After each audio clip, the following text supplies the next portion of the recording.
Good morning प्यारे विद्यार्थियों, स्वागत है अपने सत्यकेतु डिफेंस एकेडमी के लाइव सेशन में। मेरे प्यारे विद्यार्थियों, आज फिर हम लोग जो है एक न्यू अपने पेपर सेट लेकर आए हैं अपने साइंस का, और उसके अंतर्गत जो है कुल 20 क्वेश्चंस है और इसकी हम लोग जो है स्टडी करेंगे। ओके, तो आप अपना आकलन करने के लिए जल्दी से अपनी जो है लाइव क्लासेस में आ जाओ, बराबर ना। तो चलो प्यारे विद्यार्थियों, हम लोग देखते हैं कि क्या चीज़ है। ठीक है, क्वेश्चंस आपको अपने स्क्रीन बोर्ड पर दिख रहे हैं। तो हम लोग एक ज़्यादा नहीं, बस कुछ समय लेंगे। आप जल्दी से जल्दी जो है अपनी लाइव क्लासेस में आ जाइए, और लास्ट में आपको पता ही है, आपको बता नहीं होगा कि आपके कितने राइट है और कितने रॉन्ग है, बराबर ना।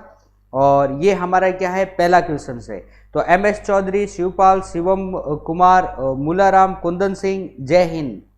चलो प्यारे विद्यार्थियों, हम लोग क्वेश्चंस को स्टार्ट करते हैं, और लास्ट में आपको जरूर बताना है कि कितने क्वेश्चंस आपके राइट होते हैं, बराबर ना, और कितने रॉन्ग है। सबसे पहला क्वेश्चन है, लुमेन किसका मात्रक है। तो भाई प्यारे विद्यार्थियों, जल्दी से आपने कमेंट बॉक्स में दीजिए कि लुमेन जो है वो किसका मात्रक है, यानी कि बी आंसर जो है आप सभी ने दिया है, बराबर। ज्योति तीव्रता, बी। ओके, तो प्यारे विद्यार्थियों जल्दी से मुझे जो है इसका आंसर भेजो कि यानी किसका मात्रक है, ज्योति तीव्रता का है या ज्योति फ्लक्स का है। ओके, बी आंसर होगा हमारा, यानी कि ज्योति फ्लक्स, यानी कि ओके, बी आंसर इसका जो है एकदम राइट है, ज्योति तीव्रता। लुमेन किसका मात्रक है, तो ज्योति तीव्रता का लुमेन जो होता है वो अपने ज्योति फ्लक्स का मात्रक होता है, और कैंडेला का हम लोग कहते हैं ज्योति तीव्रता। तो इसका आंसर क्या होगा, बी होगा, बराबर। आगे चलते हम लोग नेक्स्ट क्वेश्चंस की तरफ चलेंगे। अगला हमारा जो क्वेश्चंस है वो कुछ इस प्रकार से है। प्यारे विद्यार्थियों, हम लोग फटाफट क्वेश्चंस को करेंगे, बराबर ना। तो देखो, नेक्स्ट है, दूध से क्रीम निकालने में कौन सा बल जो है वो लगता है, अपकेंद्रीय या अभिकेंद्रीय। तो फटाफट आंसर भेजो, क्या होगा। दूध से क्रीम निकालने में कौन सा बल लगता है, अपकेंद्रीय या अभिकेंद्रीय बल। 2 नंबर क्वेश्चन का आरू चौधरी, जय हिंद, कुंदन सिंह, चलो मूलाराम चौधरी, ज्योति फ्लक्स, बहुत अच्छा। सेकंड का आंसर दो भाई, क्या होगा, सेकंड नंबर का आंसर दो, क्या होगा। ओके, तो प्यारे विद्यार्थियों सेकंड में हम लोग देखते हैं कि इसका दूध से क्रीम निकालने में जो आंसर आपका आता है, ए आंसर आया है। लगभग सभी का आंसर जो है वो ए है। ओके, तो ए नंबर जो है वो बिल्कुल आपके सही है। ठीक है, चलो, यानी कि अपकेंद्रीय बल। तो प्यारे विद्यार्थियों, ए नंबर ऑप्शन इसका बिल्कुल जो है वो सही हो जाता है। ठीक है, ओके, नेक्स्ट हम लोग सेकंड क्वेश्चंस की तरफ चलते हैं, थर्ड क्वेश्चंस की तरफ। और अगला हमारा क्वेश्चन कुछ इस प्रकार से है, किस तापमान पर सेल्सियस व फ़ारेनहाइट के जो मान जो होते हैं वो समान होते हैं। ये चीज़ ध्यान दो, -40 degree Celsius, 212 degree Celsius, -300 degree Celsius या 1 डिग्री सेल्सियस। तो प्यारे विद्यार्थियों जल्दी से आंसर दो कि अपने किस तापमान पर सेल्सियस एंड फ़ारेनहाइट के जो मान जो होते हैं वो समान होते हैं। ओके, क्वेश्चन नंबर थर्ड का आंसर आप जितना जल्दी होगे उतना जल्दी हम लोग चलेंगे। ओके, तीसरे का आंसर जो है वो ए आंसर आया है। आरू चौधरी, शिवम कुमार, राहुल, श्याम, MS चौधरी, जीवन सिंह, बहुत अच्छा। राहुल शाह, शिवम कुमार, -40 डिग्री बता रहे। चलो गोपाल, ओके, अनिल, ओके, तो -40 डिग्री सेल्सियस, बहुत अच्छा। प्यारे विद्यार्थियों, -40 डिग्री सेल्सियस पर जो है वो क्या होता है, सेल्सियस और फ़ारेनहाइट के जो मान जो होते हैं वो क्या होते हैं, इक्वल होते हैं, बराबर ना। प्यारे विद्यार्थियों सेल्सियस में जो अपने 0 डिग्री जो होता है, और फ़ारेनहाइट में कितने 32 डिग्री फ़ारेनहाइट के क्या होती है, बराबर होती है। ओके, ये इसका हिमांक है। तो हिमांक जो होता है पानी का वो 0 डिग्री सेल्सियस बराबर किसके होता है, 32 डिग्री फ़ारेनहाइट के होता है। इसी प्रकार से कवथनांक हम लोग देखते हैं कि कवथनांक, पानी का जो कवथनांक जो होता है, पानी का कवथनांक कितना होता है भाई, कवथनांक ये हम लोग कहते हैं 100 डिग्री सेल्सियस होता है। और इसी को अगर मैं फ़ारेनहाइट में लिखना चाहूँ तो 212 डिग्री फ़ारेनहाइट होता है। ये चीज़ जो है ध्यान में रखना है, बराबर। यस, आगे चले हम लोग नेक्स्ट क्वेश्चन पर। तो -40 डिग्री सेल्सियस पर सेल्सियस और फ़ारेनहाइट दोनों के मान क्या हो जाते हैं, वो समान हो जाते हैं। चलो आगे चलते हैं। क्वेश्चन नंबर 4, न्यूनतम संभवतः टेम्परेचर है। प्यारे विद्यार्थियों, न्यूनतम संभवतः टेम्परेचर का मतलब होता है कि इसके नीचे कोई टेम्परेचर जो है संभव नहीं है। ठीक है, मैक्सिमम हो सकता है लेकिन मिनिमम तो इतना ही होगा, इसके नीचे कोई टेम्परेचर संभव नहीं है। -273 degree Celsius, 0 degree Celsius, 300 degree Celsius या फिर 1 डिग्री सेल्सियस। तो क्वेश्चन नंबर 4, ओके, राम भगवान राम, ओके, राहुल यादव ने सबसे पहले आंसर दिया है, फिर आरू चौधरी, फिर अनिल, शिवम, MS चौधरी, गोपाल सिंह, शिवपाल सिंह, कुंदन सिंह, शिवराज, मूलाराम, ओके, श्याम जाट, राहुल शाह, बहुत अच्छा। प्यारे विद्यार्थियों, आपने आंसर जो दिया है वो ए आंसर, जो कि आपका बिल्कुल करेक्ट आंसर है, बराबर ना। -273 डिग्री सेल्सियस। तो प्यारे विद्यार्थियों, -273.15 ये एग्जिट होता है डिग्री सेल्सियस। ये न्यूनतम संभवतः टेम्परेचर या फिर मैं 0 केल्विन, ये दोनों टेम्परेचर को मैं जो है वो क्या कहता हूं, न्यूनतम संभवतः टेम्परेचर कहता हूं, मिनिमम। अब मेरा एक क्वेश्चन आपसे ये है कि सामान्यतः इन चारों ऑप्शनों में से A, B, C और D, इन चारों ऑप्शनों में से जो है वो कौन सा ताप जो है वो संभव नहीं है, इसका आंसर दीजिए। कौन सा ताप जो है हो ही नहीं सकता, ताप संभव नहीं है, जल्दी से आंसर दो। और यही अपने पास में 4 ऑप्शन है, 1, 2, 3 एंड 4। इसमें से एक ऐसा टेम्परेचर है जो हो ही नहीं सकता, कभी नहीं हो सकता, और न तो आज होगा न इन फ्यूचर कभी होगा, क्योंकि वो ताप संभव नहीं है। तो बताइए जल्दी से इनमें से कौन सा टेम्परेचर है।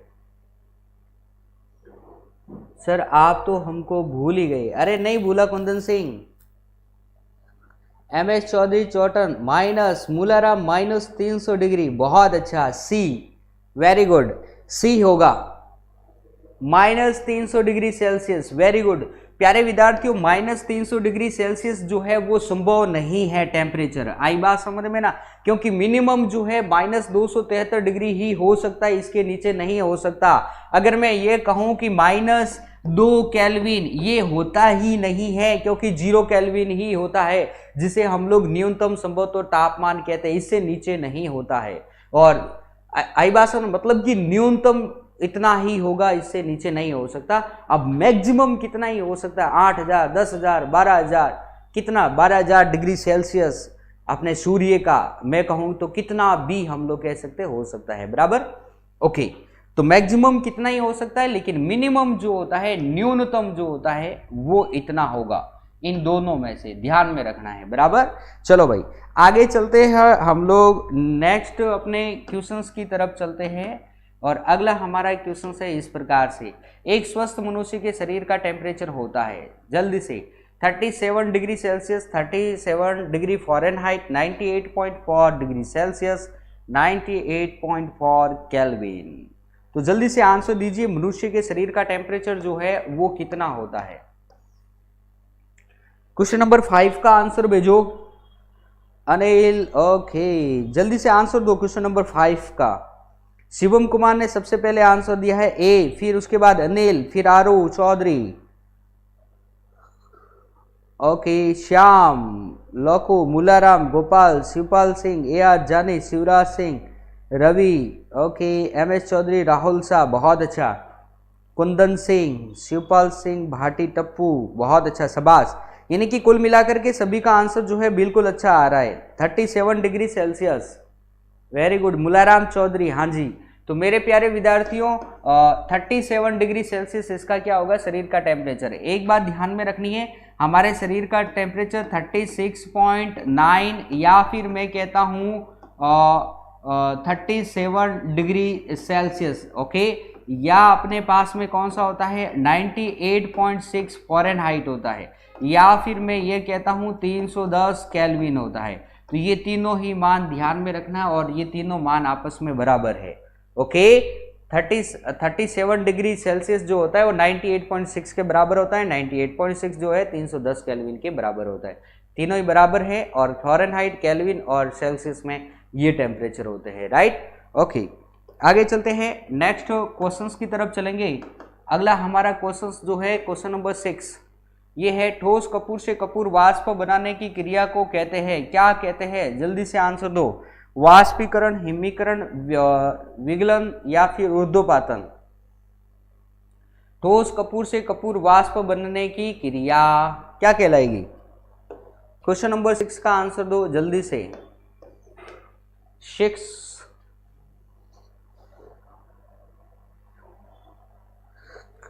में जो है आपने आंसर दिया है डी आंसर, बहुत अच्छा। Rahul, Aru Chaudhary, Vinayak, Shivam Kumar, Anil, MS Chaudhary, A R Jani, Ritesh, Rahul Shah, Mularam, Vinayak, Gopal, okay, Shivraj Singh, Indians, Shiv Kumar, बहुत अच्छा। Ravi, very good. प्यारे विद्यार्थियों, जो है सभी का आंसर जो है वो बहुत अच्छा आ रहा है, यानी कि डी, ऊर्ध्वपातन। ओके, तो कपूर का जो है वो शुद्धिकरण या फिर वाष्प बनने की क्रिया क्या होता है प्यारे विद्यार्थी? ऊर्ध्वपातन क्या होता है, एक चीज मैं ये समझा देता हूँ। ऊर्ध्वपातन क्या होता है कि कोई भी अगर ऐसी कोई चीज जो कि क्या होती है, ठोस होती है, और ठोस इसको गर्म करने पर वो सीधी वाष्प में परिवर्तित हो जाए, इसके बीच में जो द्रव्य अवस्था है वो हो ही नहीं, तो उसे हम लोग क्या कहते हैं? ऊर्ध्वपातन। और वाष्प को वापस ठंडी करने पर डायरेक्टली वो ठोस में आ जाए, यानी द्रव्य अवस्था उसमें क्या होती है? अपसेंट, बराबर ना। तो ऐसे पदार्थ जो ठोस से वाष्प और वाष्प से डायरेक्टली ठोस बनते हैं उसे हम लोग ऊर्ध्वपातन कहते हैं। कपूर इसका एक अच्छा सा एग्जाम्पल है। और हम लोग कहते हैं कि नेफ्थलीन, ये भी इसी प्रकार से जो है इसी में पाई जाती है, नेफ्थलीन, आयोडीन वगैरह वगैरह। ओके, ये इसके एग्जाम्पल है, ध्यान में रखना। तो इनका शुद्धिकरण हम लोग जो है ऊर्ध्वपातन विधि द्वारा करते हैं। एक हमारे क्वेश्चन इस प्रकार से आता है कि सामान्यतः नमक प्लस कपूर, इन दोनों का क्या है? मिश्रण है। इसको हम लोग जो है किस विधि के द्वारा जो है वो अलग अलग करेंगे? तो सीधी सी बात है, ऊर्ध्वपातन विधि के द्वारा इन दोनों को हम लोग अलग अलग कर देंगे। जब मैं इन दोनों के मिश्रण को गर्म करूंगा तो कपूर क्या होगी? सीधी सी बात है, वाष्प बन जाएगी ऊपर, द्रव अवस्था में तो आती नहीं है। आइबासन कपूर सीधी वाष्प बन जाएंगी और वाष्प को मैं वापस ठंडा करके कपूर को प्राप्त कर लूंगा, और पीछे जो बचेगा वो हमारा क्या होगा? नमक होगा। ये चीज ध्यान में रखनी है, बराबर। ओके, आगे चलते हैं हम लोग नेक्स्ट क्वेश्चंस की तरफ चलते हैं। क्वेश्चन नंबर हमारा है 7 नंबर क्वेश्चंस कुछ इस प्रकार से हैं। पहाड़ों पर पानी उबलने लगता है, क्या 100 डिग्री सेल्सियस से कम पर, 100 डिग्री सेल्सियस से अधिक पर, 100 डिग्री सेल्सियस पर, या उबलेगा नहीं? तो पहाड़ों पर पानी उबलने लगता है, कितने, किस पर लगेगा? जल्दी से आंसर दो। ये बहुत अच्छा क्वेश्चन है, इसका सोच समझ के आंसर देना है सिंपल क्वेश्चन, लेकिन थोड़ा सा सोच समझ के आंसर देना है, बराबर। पहाड़ों पर पानी उबलने लगता है, ध्यान में रख लेना। लास्ट में आपको मुझे आपका रिजल्ट बताना है, ध्यान में रख लेना, ठीक है ना? जो अभी लाइव देख रहे हैं सभी। ओके, आंसर 7वें में ए बी ए बी ए। किसी का ए आ रहा है, किसी का बी आ रहा है। आरू चौधरी बी, कुंदन सिंह ए, शिवपाल सिंह भाटी ए, बराबर। यानी किसी का ए, किसी का बी, यानी 100 डिग्री से कम और 100 डिग्री से अधिक। तो मेरे प्यारे विद्यार्थियों जल्दी से आंसर दो। ओहो क्या बात है, किसी के कम, किसी के अधिक। ठीक ठीक ठीक। तो प्यारे विद्यार्थियों, जिन जिन स्टूडेंट ने ऑप्शन नंबर जो बी बताया है 100 डिग्री से अधिक, ये हमारा एग्जिट राइट है। आई बात समझ में ना? एकदम राइट है। अब इसको मैं थोड़ा सा सिद्ध करके बता देता हूं प्यारे विद्यार्थियों, क्योंकि इस क्वेश्चन में अधिकांश स्टूडेंटों ने ए और कुछ स्टूडेंट ने जो है बी आंसर दिया है। एक बात मैं आपको बताता हूं, जैसे कि ये मैं यहाँ पर जो है अपने यहाँ पर धरातल पर, पृथ्वी धरातल पर मैं क्या बनाता हूँ? चाय बनाता हूँ। तो ये नीचे जो बर्नर जल रहा है, इसकी जो लपटें जो होती है वो डायरेक्टली जो है अपने इस बर्तन को छुएगी। क्यों छुएगी? तो सीधी से अब यहाँ पर ये 100 डिग्री पर चाय जो है वो क्या होगी? उबलेगी। क्यों उबलेगी? क्योंकि इस पे लपटें जो है वो क्या होगी? वो लपटें डायरेक्टली जो है इस बर्तन पर पड़ रही है। किसके कारण? एटमॉस्फेयर प्रेशर इधर भी लग रहा है और इस तरफ से भी लग रहा है। लेकिन जैसे जैसे हम लोग पहाड़ों पर जाएंगे ना, तो वहां पर ये एटमॉस्फेयर प्रेशर जो है वो क्या हो जाएगा? कम हो जाएगा। अब इसके नीचे जो डायरेक्टली बर्तन पर लगने वाली जो लिपटें थी, अब वो क्या हो जाएगी? इस प्रकार से जो है वो क्या हो जाएगी? बिखरने लगेगी। अब देखो नीचे का टेम्परेचर 100 डिग्री हो रहा है, आई बात समझ में, फिर भी ये पानी नहीं उबल रहा है, क्योंकि इसके ऊपर डायरेक्टली जो है वो जो होती है ज्वाला जो हो रही है वो पड़ नहीं रही है, लेकिन नीचे का 100 डिग्री सेल्सियस हो गया है। अब धीरे धीरे जैसे जैसे और टाइम लगेगा 100 डिग्री से ऊपर होगा तो वो धीरे धीरे जो है यहाँ पर उबलने लगेगा, यानी कि 100 डिग्री सेल्सियस से ऊपर की तरफ जो है वो क्या होता है, उबलने लगता है। राइट है, ओके। विनायकर आपकी क्लास में नहीं आएंगे हम, तो भाई आपको बुलाया किसने था, पहली बात तो ये मत आओ ना। अरे कोई बात नहीं, जिसको नहीं आना है मत आओ ना। वैसे मुझे ये थोड़ी बताना है कि आपको आना है कि नहीं आना है। क्या कर रहे हो आप लोग, आपकी क्लास में नहीं आएंगे हम तो मत आओ, कोई बात नहीं, ठीक है ना। जिसको पढ़ना है वो आ जाओ। मुझे वैसे भी है ना ये, अरे ये चीज़ मत बताओ कि आना है कि नहीं आना है, मत आओ, कोई बात नहीं, ठीक है ना। मेरी क्लास ऐसे ही चलेगी, पता नहीं क्यों ऐसा बता रहे हैं। हाँ चीज, अरे भाई आप लोग अच्छा आप कह रहे हो कि मतलब ये गलत है ना, तो भाई अब मैंने आपको ये सिद्ध करके बता दिया है, एटमॉस्फेयर प्रेशर के कारण होता है इस तरीके से। आप खुद समझदार हो, आप खुद इंटरनली जो है वो जा करके देख सकते हो, या अगर आपका कुछ IQ है तो थोड़ा सा IQ यहाँ पे लगा करके देख सकते हो, मैंने समझा दिया है, बराबर, ओके। और गलत है या राइट है आप खुद मैंने समझा दिया है, वीडियो को और देख करके भी आप लोग जो है समझ सकते हो। बाकी आपको क्लास लेनी है कि नहीं लेनी है वो, अरे यार ये चीज़ें धमकी मत दिया करो मेरे को कि हम लोग क्लास नहीं लेंगे। अरे क्लास नहीं लेंगे तो क्या फ़र्क पड़ेगा मेरा, ये बताइए। मत लो, इतने सारे स्टूडेंट देखते हैं, जिसको आवश्यकता है वही लोगे। मुझे, मैं एक बार बताओ, आप लोग क्लास लेते हो तो क्या मैं आपको पैसे दे करके बिठा रहा हूँ? जी नहीं, आपकी इच्छा है तो बैठ जाओ, वरना जा सकते हो, वेलकम। आई बात समझ में? ओके, एम्पियर मात्रक है, जल्दी से जल्दी आंसर दो, एम्पियर किसका मात्रक है? क्लास नहीं लेंगे, अरे क्या बात है, क्लास तो कोई बात नहीं, एम्पियर मात्रक है। एम्पियर किसका मात्रक है? तो जल्दी से आंसर दो भाई। प्रकाश, तीव्रता, विद्युत आवेश, विद्युत धारा और चुंबकीय क्षेत्र। Yogesh, Ritesh, Shivam, Vinayak, okay okay okay okay okay, ठीक है। कुंदन सिंह सी, ओके, चलो भाई, सी आंसर आ रहा है, यानी कि विद्युत धारा, बिल्कुल सही है। तो मेरे प्यारे विद्यार्थियों, एम्पियर जो होता है वो अपने विद्युत धारा का मात्रक होता है। विद्युत धारा I बराबर अपने पास में होता है Q/T, यानी प्रति सेकंड आवेश के प्रवाह की दर को हम लोग विद्युत धारा कहते हैं। Q मतलब क्या होता है, आवेश का मात्रक क्या होता है, कूलाम, और हम लोग T का मात्रक क्या होता है, सेकेंड। यानी कि मेरे प्यारे विद्यार्थियों, हम लोग कहते हैं विद्युत धारा का मात्रक जो होता है वो कूलाम/सेकेंड होता है, और इसी को ही हम लोग क्या बोलते हैं, एम्पियर कहते हैं। ये चीज ध्यान में रखना। 1 ampere, 1 milli ampere, 1 milli ampere बराबर अपने पास में 10⁻³ एम्पियर होता है, और 1 माइक्रो एम्पियर अपने पास में जो होता है वो होता है 10⁻6 एम्पियर। राइट, ओके, आगे चलते हैं प्यारे विद्यार्थियों। तो ये भी क्वेश्चंस आपके एकदम राइट हैं, सभी का आंसर राइट है। क्वेश्चन नंबर 9 है, पानी में हवा का बुलबुला वैसे ही काम करेगा जैसे, पानी में पूछ रहा है, बराबर ना। ये चीज थोड़ा सोच समझ के इसमें भी आंसर देना। अब गलत हो जाएगा तो फिर ये मत कहना कि सर हम आपकी क्लास नहीं लेंगे।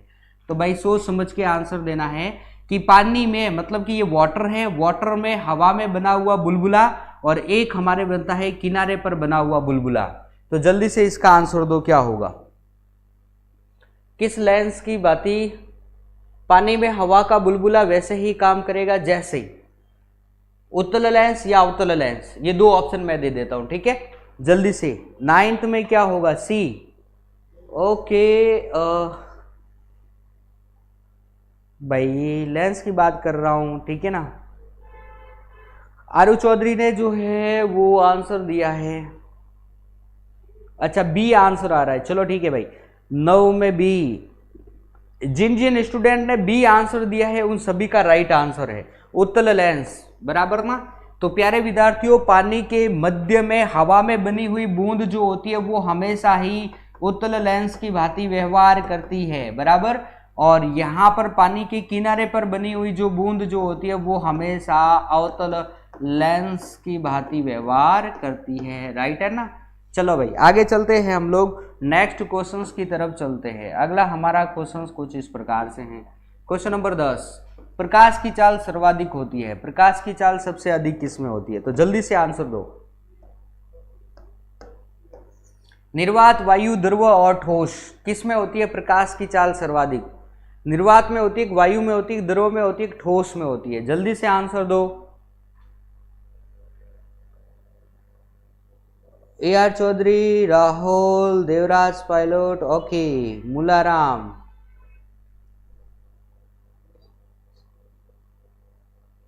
Kota A R O, okay, Pramod, Shivam Kumar 10 R O, okay okay okay, चलो ठीक है। तो मेरे प्यारे विद्यार्थियों, यहाँ से प्रकाश की चाल सर्वाधिक होती है, तो प्रकाश की चाल सर्वाधिक निर्वात में होगी, बराबर ना? और ये कितनी होती है? तो 3 × 10⁸ मीटर पर सेकेंड में होती है। ओके, ये होती है 3 × 10⁸ मीटर पर सेकेंड। सबसे कम किस में होती है? तो ठोस में होती है। ठोस में लगभग जो है ये कम कह रहा हूं, ठीक है ना?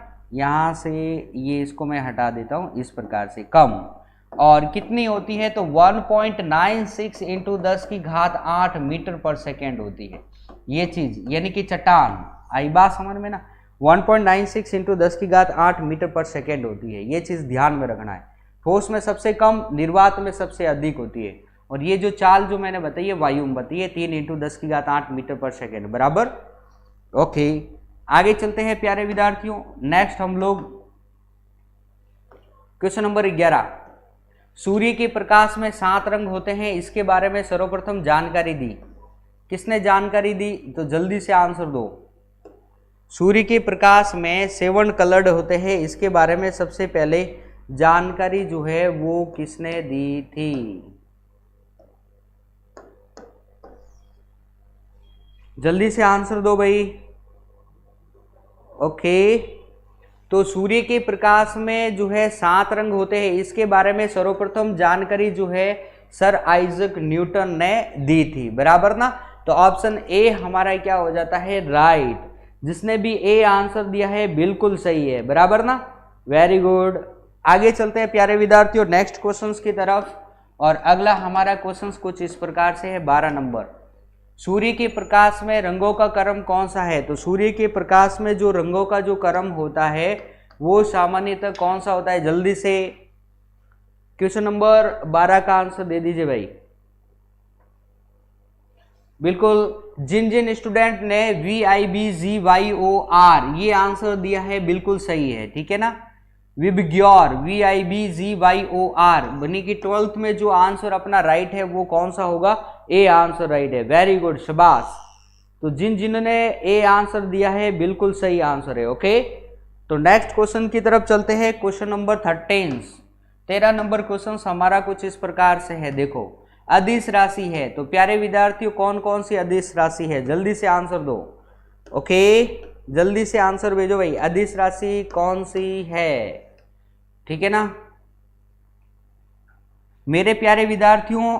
बल, आगुण और संवेग ये दोनों राशि जो है वो कौन सी है? सदिश राशि है। और ऊर्जा जो है अपनी कौन सी है? अदिश राशि है। तो अपने सीधी सी बात है, आंसर ए इसका राइट आंसर हो जाएगा। ओके, यानी 13 नंबर का आंसर क्या है? ए। शाबाश, जिन जिन स्टूडेंट ए आंसर दे रहे हैं उनका बिल्कुल जो है वो करेक्ट है, बराबर, राइट। नेक्स्ट हम लोग चलते हैं। तो अगला अपने पास में आता है 14 नंबर। 14 नंबर है, टेलीविजन का आविष्कार जो है वो किसने किया? W रैमजे, रॉबर्ट माल्जे, JL बेयर्ड एंड जॉनसन। तो जल्दी से इस क्वेश्चन का आंसर जो है वो जल्दी से आंसर भेजो, क्या होगा? 14 क्वेश्चन नंबर 14 का आंसर जो है जल्दी से भेजाओ कि टेलीविजन का आविष्कार किसने किया। तो 14 नंबर का आंसर जिन स्टूडेंट ने जो है वो सी आंसर कर रहे हैं, बिल्कुल इनका करेक्ट है, JL बेयर्ड। ओके, तो 14 में जो है अपने कौन सा आंसर सही है? तो JL बेयर्ड होगा, सी नंबर, बराबर। और आज के सेशन का सबसे लास्ट एंड फाइनल क्वेश्चन है, इसके बाद में आप अपना हमें आंसर भी बता देना। क्वेश्चन नंबर 15, नोबेल पुरस्कार अल्फ्रेड नोबेल के नाम पर शुरू हुआ, जिन्होंने खोज की थी। किसकी खोज की थी? फटाफट इसका आंसर दे दो और अपना रिजल्ट बता दो। आज की रिजल्ट, आज की क्लास में जो है सबसे टॉपर कौन है, किसने सबसे राइट किया है, बराबर ना? ओके, चलो ठीक है, जल्दी से आंसर दो।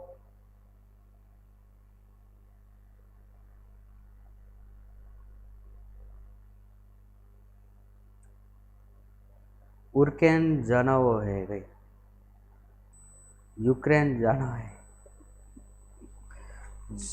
ओके चलो मेरे प्यारे विद्यार्थियों, नोबेल पुरस्कार अल्फ्रेड नोबेल के नाम पर शुरू हुआ, जिन्होंने किसकी खोज की थी? डायनामाइट, बी की खोज की थी, बराबर ना। ओके तो अब अपना रिजल्ट बता दो। चलो ठीक है, MS Chaudhary 14, Narendra 15, very good. Jitendra 14, अभी तक नरेंद्र सिंह चारण के सबसे अधिक राइट है, 14। अनिल 15, धर्मेंद्र 15, बहुत अच्छा। अजय पाल चौधरी 13, बहुत अच्छा। MS Chaudhary 14, 13, 14, okay. Ritesh, Jitendra, very good. Manohar 5 कैसे बता रहा है भाई? 15, 14, बहुत अच्छा। नरेंद्र, शबाश। यानी कि आज की जी क्लास में 100% वाला बताओ। 100% तो एक है ना अपने, अभी एक क्या 2-3 थे स्टूडेंट अभी, ठीक है ना। धर्मेंद्र, ओके चलो ठीक है। 15 में से 15। मूलाराम चौधरी, अपनी ईमानदारी से एकदम करेक्ट बताना है, ध्यान में रखना है। ईमानदारी का मतलब तो आप लोग समझते हो, ठीक है, एग्जाम में ध्यान में रखना है, बराबर ना। ओके तो प्यारे विद्यार्थियों, अभी आज की क्लास में हमारे 2-3 स्टूडेंट के जो है वो 15 में से 15 है, बहुत अच्छा। और सभी के लगभग जिन्होंने अपना रिजल्ट बताया, सभी का जो है रिजल्ट वो 13 से ऊपर है, बहुत अच्छा है। तो प्यारे विद्यार्थियों, इसी तरीके से आप लोग कोशिश करते रहिए, एक दिन आपको मुकाम जरूर मिलेगा। ओके तो ये हमारे कुछ इंपॉर्टेंट क्वेश्चंस थे जो हम आपके साथ में शेयर कर रहे थे, और इसी तरीके जो पेपर है कुछ ऐसे भी है, इसके अंतर्गत 15 में आपने देखा होगा ऐसे बहुत सारे क्वेश्चन, 2-3 क्वेश्चन ऐसे हैं जो आपको कंफ्यूज कर रहे थे, जिसको हमने सॉल्व करके बताए। तो इसी तरीके के हम लोग और भी क्वेश्चन लाएंगे, इसलिए बने रहिए अपने इसके साथ में, और वही स्टूडेंट बना रहेगा जिसको पढ़ना है। मुझे आवश्यकता नहीं है आपकी, आपको आवश्यकता है तो क्लास में आ जाना, वरना आना मत, बराबर। ओके चलो विद्यार्थी चलते हैं, कल फिर मिलेंगे, तब तक के लिए आप सभी को मेरा जय हिंद, जय भारत।